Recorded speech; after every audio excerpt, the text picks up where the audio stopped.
Espero que você não seja muito apegado à sua distro Linux favorita, porque se for, cara, o que você faria se ela acabasse amanhã?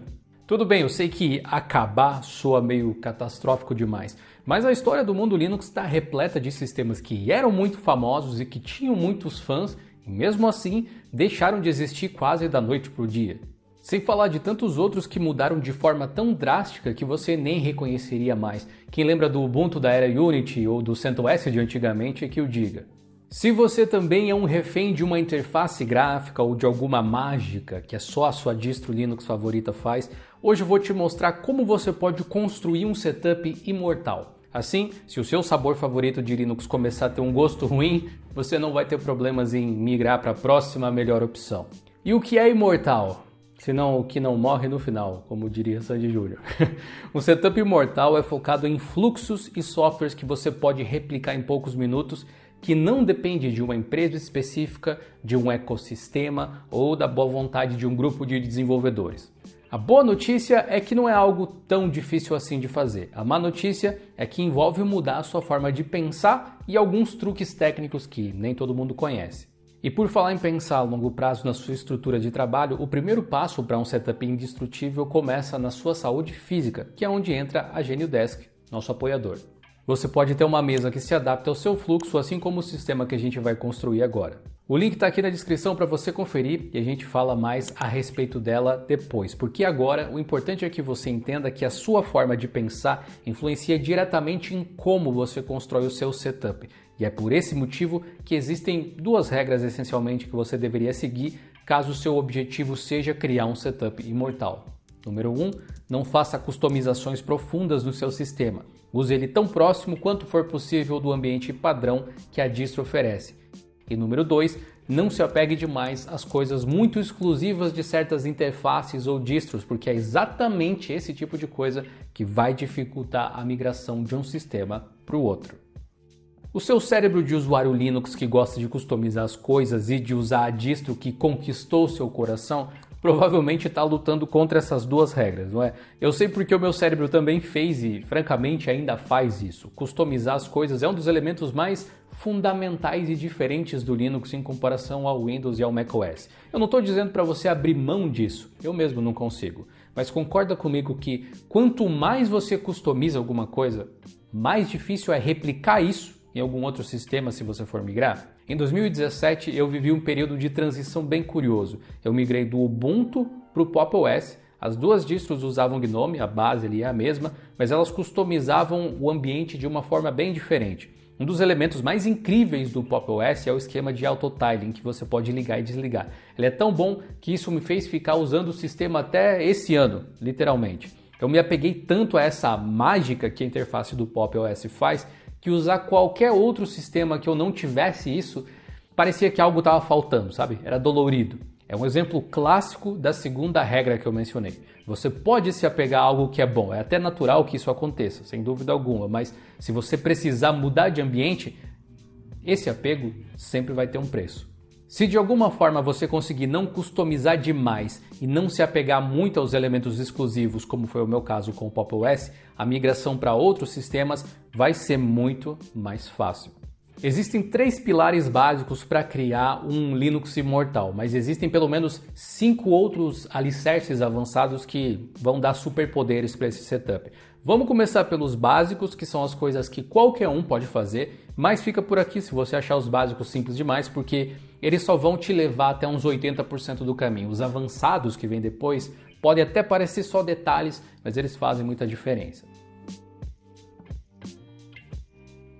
Se você já explorou o mundo Linux por algum tempo, percebeu que apesar de existirem centenas de opções, a grande maioria das distros oferece GNOME ou KDE como interfaces principais. Elas são as mais testadas e populares do mercado. Apesar das diferenças de implementação de cada distro, em essência, KDE e GNOME são as mesmas coisas em qualquer lugar. Para ter um setup imortal e facilmente replicável, escolher uma dessas duas interfaces já resolve metade do problema. O KDE no Fedora, no Arch, no Debian ou no Ubuntu é essencialmente o mesmo, assim como o GNOME. Se você evitar customizações extremas, basta instalar qualquer uma dessas distros com a sua interface de preferência e você vai se sentir em casa em poucos minutos. As interfaces são muito importantes, claro, mas não tão importantes quanto os seus apps. Quando a gente foca em customizar tudo, do visual ao kernel, nós esquecemos que o trabalho real é geralmente feito dentro dos apps e não no sistema operacional em si. E o mundo Linux está cheio dessas distrações, né? O sistema é, em 99% dos casos, um intermediador para o que quer que você queira fazer com o computador, ele não é a finalidade. Por esse motivo, focar em apps que você pode instalar em qualquer distribuição Linux faz total sentido. Não tem por que você depender do gerenciador de pacotes da sua distro para os aplicativos mais críticos da sua rotina. E é aqui que entram os softwares nos formatos Flatpak, AppImage, Snap e até mesmo tecnologias como o DistroBox. Se o seu setup depender desses formatos, reinstalar tudo em uma nova distribuição qualquer vira uma tarefa muito mais simples. O aplicativo que você roda em um Arch totalmente atualizado ou em um Debian estável vai se comportar exatamente da mesma forma se ele for um Flatpak. Não só isso, mas você vai encontrar esses aplicativos no mesmo lugar, geralmente no FlatHub, né? E até automações via linha de comando vão ser possíveis, como eu vou te mostrar aí na parte avançada depois. Essa mesma lógica dos Flatpaks vale para os AppImages e para os Snaps, mas se o seu medo é perder o acesso a algum pacote específico de alguma distro, o DistroBox resolve em 99% dos casos. Com ele você roda qualquer distro Linux dentro de containers e acessa o repositório delas como se fossem nativos do sistema que você está utilizando. Se você está no Ubuntu ou no Fedora e precisa de um pacote do AUR do Arch, você roda ele ali dentro sem quebrar nada no seu sistema principal, tendo acesso a tudo que você precisa. Eu sei que algumas pessoas torcem o nariz para web apps, eu sei que muita gente prefere aplicativos locais para tudo, eu entendo e respeito isso, porém, boa parte das nossas tarefas diárias já acontecem dentro do navegador ou no mínimo dependem da internet. Se for o seu caso, considere usar a versão web das ferramentas que você puder usar. No meu caso, o Todoist, o Discord, a Agenda, o WhatsApp e o Trello são apps que eu uso para trabalhar diariamente. Todos eles têm apps que eu poderia instalar no computador, mas a menos que eu tenha algum motivo para precisar da versão instalada deles, eu uso todos em suas versões web. Isso significa menos programas para instalar, atualizar e configurar do zero toda vez que eu mudo de máquina. É uma ótima forma de tirar total proveito da sincronização em nuvem também. Ao logar no navegador e sincronizar os dados, eu estou pronto para trabalhar em minutos, seja no Linux, no Windows, no macOS ou o que quer que seja. Esses três pilares que eu te apresentei cobrem 80% do setup do Linux imortal. Os 20% restantes se resumem a uma única palavra: reparabilidade. O quão rápido você voltaria a trabalhar se o seu sistema sumir do mapa. É exatamente aqui que nós entramos nos 5 alicerces avançados. Se você fizer uma instalação do seu sistema com a partição /home separada do restante do sistema operacional, a grande maioria dos arquivos de configuração do seu usuário vão estar acessíveis para qualquer distro que você instale, evitando que você precise reconfigurar muita coisa. Mas atenção, apesar dessa ser uma boa prática, até para poder fazer backup, isso não necessariamente é uma coisa super eficiente se você decidir usar interfaces diferentes ao migrar de distro, então fica a dica. Se você já passou pelo pânico de atualizar o sistema e ele quebrar, vai encontrar nos snapshots um motivo aí para calmaria. Tudo bem que isso é bem raro de acontecer no Linux hoje em dia, mas talvez até por isso as pessoas fiquem tão desorientadas quando eventualmente acontece. Se você instalar o seu sistema operacional com algum tipo de sistema de arquivos que tenha suporte para snapshots, como o BTRFS, é muito fácil de se recuperar de qualquer problema, porque é como se você tivesse o poder de voltar no tempo para quando tudo funcionava. Esse, é claro, não é o único caminho. Um sistema de backups incremental usando o Time Shift com o ext4 pode ser funcional também, apesar de não tão otimizado, talvez, quanto o do BTRFS, mas funciona. Se nada disso for possível por qualquer motivo, um backup tradicional com a cópia dos seus arquivos mais importantes pode ser salvador também. Essa é uma coisa que usuários mais avançados e programadores acabam conhecendo mais do que usuários comuns, digamos, regulares, mas o Linux é cheio dos chamados .files. Já ouviu falar? Eles são geralmente arquivos e pastas com configurações ocultas dentro da sua home. Muitos aplicativos têm as suas configurações armazenadas em pastas como .config e .local ou até em arquivos, diretamente ali na home. Se você salvar esses arquivos de configuração, você vai ter uma forma simples de restaurar o comportamento de vários elementos do sistema operacional e dos programas que estão rodando nele. Alguns usuários mais avançados, especialmente programadores, eu diria, costumam utilizar o Git para sincronizar esses arquivos com algum repositório, especialmente os que são arquivos de configuração e não algo mais privado. A vantagem disso é que um Git clone traz de volta a configuração do seu terminal, do seu editor de textos, dos seus atalhos, tudo de volta de uma vez só. Se você precisar migrar ou reinstalar, acaba sendo muito mais rápido. Mas um exemplo muito mais doméstico, eu diria, é a pasta .var/apps que fica dentro aí da sua home. Para quem usa Flatpaks, o truque é ainda mais simples. É só você fazer um backup dessa pasta .var/apps que fica ali dentro da sua home. Dentro dela tem todos os arquivos de configuração dos aplicativos via Flatpak que você instalar. Da próxima vez que você instalar um app usando o Flatpak em qualquer distro, ele já vai abrir com todas as suas configurações e customizações salvas. Nada melhor do que poder recuperar os seus arquivos de qualquer lugar, a qualquer momento e em qualquer sistema, né? Você pode usar serviços em nuvem para sincronizar os seus arquivos e poder acessar eles facilmente de qualquer computador. Existem várias boas opções no mercado, de fato, que são muito famosas até, como o Google Drive, e que sempre funcionaram muito bem para mim. Mas nada impede que você tenha uma abordagem mais privativa e use ferramentas open source e self-hosted, como o Nextcloud, para sincronizar os seus arquivos com o seu próprio servidor. Ou até use ferramentas de linha de comando para sincronização, como o rsync e o syncthing, para sincronizar entre dispositivos diretamente. E tudo isso aí alcança um estado de arte quando você aplica o último alicerce, a automação.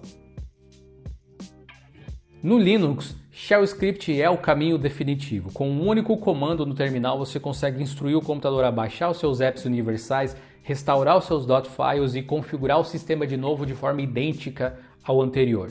Se você montou o seu sistema de uma forma que ele não dependa dos pacotes ou de customizações específicas de uma distro, esse script vai funcionar em qualquer sistema praticamente. Por exemplo, esse script de pós-instalação do Pop! OS no GitHub do GeoLinux pode te servir de inspiração. Repare aí que existe uma seção dedicada nele apenas a instalar pacotes Flatpak em conjunto, como os comandos Flatpak são exatamente os mesmos em qualquer distribuição. Essa parte do script funcionaria perfeitamente no Fedora, no Arch ou no Debian. Se você automatiza o que faz pelo terminal, o conceito de mudar de sistema deixa de ser um projeto de fim de semana inteiro e passa a ser uma tarefa de 5, 10 minutos enquanto você toma um café. Claro, pode ser que nem tudo que você precise esteja em algum formato de pacote universal, mas mesmo assim, basta alguns ajustes aí para um simples script te poupar horas e mais horas de trabalho. A regra é muito simples. Se você pode fazer pelo terminal, é possível automatizar com Shell Script. Tão simples quanto isso. E no mundo Linux você pode fazer praticamente tudo pelo terminal. Nós temos um tutorial no site do GeoLinux que te explica como criar um Shell Script simples que instala programas no seu computador. O link vai estar aqui na descrição, é uma ótima forma de você sair do básico, digamos assim.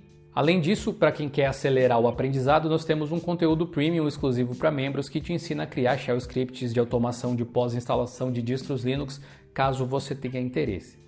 Aliás, tem um curso avançado de Shell Script também para quem já sabe ali o básico. Esses conteúdos fazem parte do nosso catálogo exclusivo para membros, já são centenas de vídeos exclusivos, todos acessíveis pelo nosso nível de assinatura mais baixo, apenas R$ 7,99 por mês. Se você curte o nosso trabalho e gostaria de nos apoiar, essa é uma ótima maneira de fazer isso, já que você desbloqueia o acesso a esse e vários outros vídeos, além de ter acesso ao nosso servidor secreto no Discord também, com vários outros benefícios lá dentro. Só clicar em Seja Membro abaixo do vídeo e conferir.